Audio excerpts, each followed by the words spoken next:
اب سب نوجوان ہیں، نوجوانوں میں برداشت کم ہوتی ہے اور اظہار زیادہ ہوتا ہے.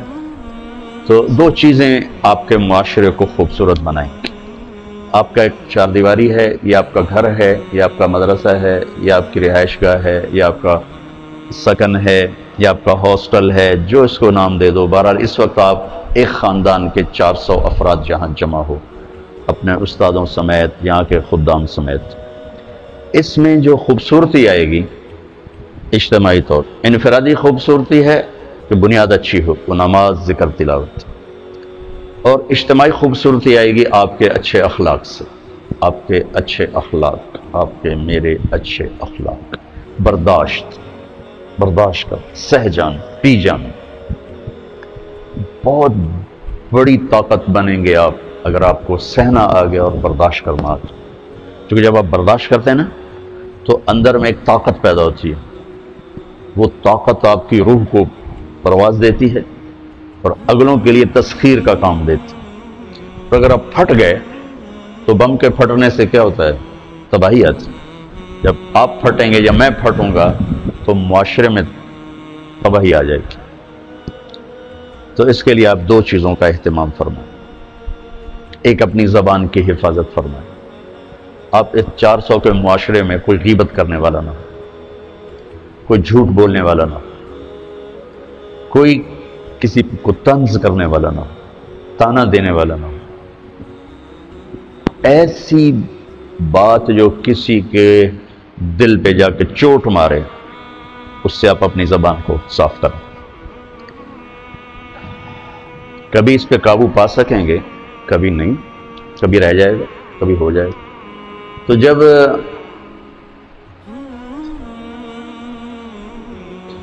ہاتھ سے نکل جائے بات تو پھر اللہ نے ہمارے لیے توبہ کا دروازہ رکھا ہے. 2 نفل پڑھو، اللہ سے معافی مانگو، جس پر زیادتی ہو اس سے جا کے معافی مانگو.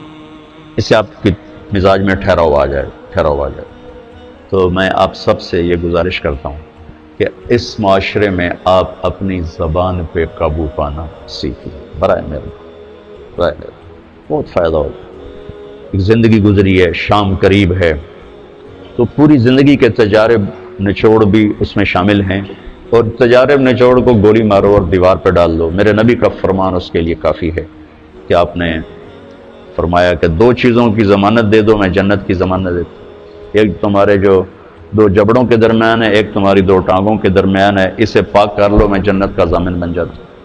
اور معاذ بن جبل سے فرمایا کہ تمہیں پورے دین کا نچوڑ بتاؤں. کہ جی کیا؟ تو آپ نے اس حدیث کو میں نے پتہ نہیں ہزاروں لاکھوں دفعہ بیان کر دیا ہے اور ہر دفعہ بیان کیا ہے. ٹھیک. اچھا، یہ ایسے کر کے کیوں فرمایا؟ یہ پہلے کیا، پھر کہا کف ھذا. اور کہا کس کو ہے؟ جن کے بارے میں آتا ہے کہ اس امت کے علماء کا جھنڈا قیامت کے دن معاذ بن جبل کے ہاتھ میں ہوگا. اتنے بڑے اب 18 ہجری میں انتقال ہوا. 1434 ہجری میں اردن گیا تو ان کی قبر سے خوشبو آ رہی تھی. 1400 سال گزر گئے، ان کی قبر سے خوشبو کا آنا بند نہیں ہوا. اتنے بڑے آدمی کو کیسے سمجھایا؟ بچے کی طرح کہ معاذ اس زبان کے قابو. تو آپ سب کو، اپنے آپ کو بھی کہتے ہیں، وہ عرب خطیب کہتے ہیں اوصیکم نفسی اولا و ایاکم کر کے عام طور پہ خطبہ شروع کرتے ہیں. تو میں بھی اپنے ذات سے شروع کر کے آپ سے یہ عرض کرتا ہوں بچوں کہ اپنی زبان پہ قابو پانا سیکھو. یہاں اس کی مشق کر لو. یہ چھوٹا سا میدان ہے، چھوٹا، ایک تالاب میں ہے. آپ تالاب، یہاں سے نکل کر آپ ایک سمندر میں کودیں گے جہاں کہ رشتوں کی فہرست ہوگی، تعلقات کی فہرست ہوگی، ناگواریوں کے خوفناک خاردار کانٹے ہوں گے. کہیں کہیں پھول ملیں گے ورنہ کانٹوں سے بھرا جہان ہے. اگر آپ نے یہاں پریکٹس کر لی تو پھر آپ اس میدان میں جا کر انتہائی خوبصورت معاشرے کا فرد بن جائیں گے. اکھاڑے میں اترنے سے پہلے کثرت کی جاتی ہے. پہلے وہ کرتے ہیں کیا کیا کیا کیا کیا کیا کرتے ہیں، پھر جا کے وہ اکھاڑے میں اترتے ہیں. گھنٹوں گھنٹوں اس کی مشق کرتے ہیں، اس کے لیے ویٹ اٹھاتے ہیں، اس کے لیے کیا کچھ کرتے ہیں، پھر جا کر وہ اکھاڑے میں اترتے ہیں.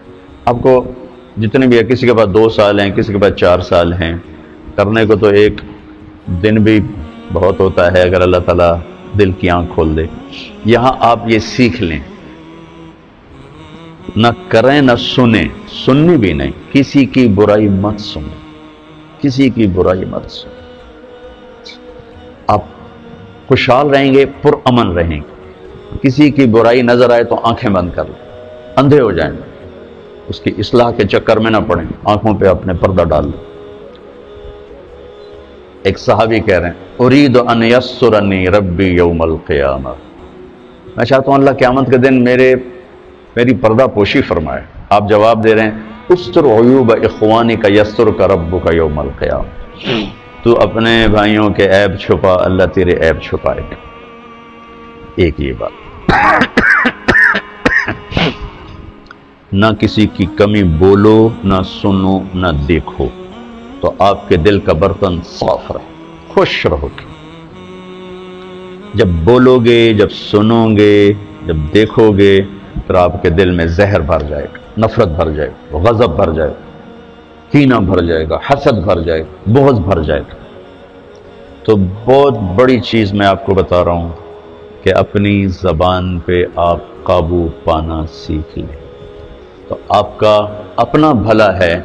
جب آپ عملی میدان میں جاؤ گے تو آپ کے پاس ایک طاقت ہوگی، کبھی بیوی کے رویے ایسے، کبھی اولاد کے رویے، کبھی ماں باپ کے، کبھی بھائیوں کے، کبھی رشتہ داروں کے، کبھی پڑوسیوں کے، کبھی ساتھیوں کے، تو آپ کو اللہ تعالیٰ ہمت دے گا کھڑے ہونے کی۔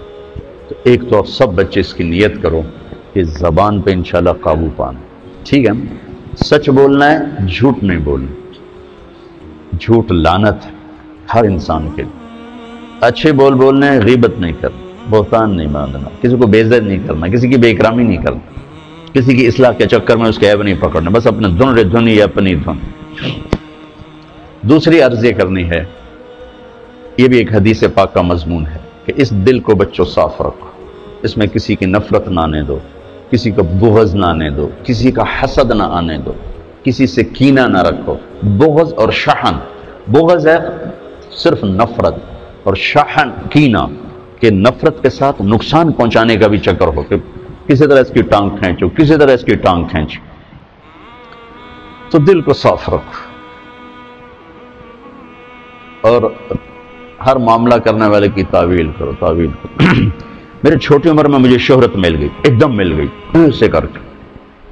تو جہاں محبت کرنے والے ہوتے ہیں پھر وہیں انسانی فطرت ہے، حسد بھی آتا ہے، نفرت بھی آتی ہے، بہت کچھ آ جاتا ہے کہ یہ کیوں، یہ کیوں۔ تو مجھے ایک بہت بڑی مشکل کا سامنا کرنا پڑا، جھوٹے الزام اور بہتان، بہتان، بہتان، ہذا سبحانک ہذا بہتان عظیم، ایسا کچھ۔ تو میری پیشی ہو گئی مولانا جمشید صاحب کے پاس، تو فرمانے لگے تو کیا سوچتا ہے کہ انہوں نے یہ کیوں کیا ہے؟ تو میں نے کہا جی حسد ہے اور کیا ہے۔ اللہ ان کی قبر روشن فرمائے، واللہ اس کے سوا کچھ نہیں تھا، لیکن اور میرے استاد کو بھی پتا ہے کہ اس کے سوا کچھ نہیں۔ کہا نہیں بیٹے، یہ مت کہو کہ حسد، یہ کہو کہ تیری اصلاح کے لیے انہوں نے یہ کیا ہے۔ میں نے کہا اچھا استاد جی آپ فرماتے ہیں تو میں تسلیم کرتا ہوں، میری اصلاح کے لیے کیا ہے۔ یہ انہوں نے مجھے پہلی ضرب لگائی تھی منفی خیالات کو توڑنے کی اور مثبت سوچ سوچنے کی۔ تو اس دل کو سب کی نفرت سے صاف کرو، سب کے بغض سے، سب کے حسد۔ پہلے حدیث بھی سن لو، یا بنی انس ان استطعت یا ان قدرت ان تصبح وتنسی وليس في قلبك غش لأحد فافعل، ثم قال يا بني وذلك من سنتي ومن أحب سنتي فقد أحبني ومن أحبني كان معي في الجنة أو كما قال۔ ان قدرت ان تصبح وتنسی، ان قدرت میں اشارہ ہے کہ کام مشکل ہے، جان لگے گی، پسینے آئیں گے۔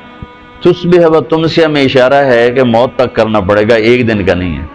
جیسے کپڑے آج دھلے ہیں، یہ 2 دن، کل انہیں پھر دھونا پڑے گا، پرسوں پھر دھونا پڑے گا، کیونکہ میلے ہو جاتے ہیں، پھر دھونا پڑے گا۔ تصبح وتنسی میں اشارہ ہے کہ یہ کام ساری زندگی کرنا پڑے گا۔ کیا؟ کہ اپنے دل کو سب کی نفرت سے، غش سے، کھوڑ سے، غل سے پاک کر۔ اور اب عجیب رحمت للعالمین، اپنے نبی کی رحمت للعالمین دیکھو، آپ نے فرمایا لے احد،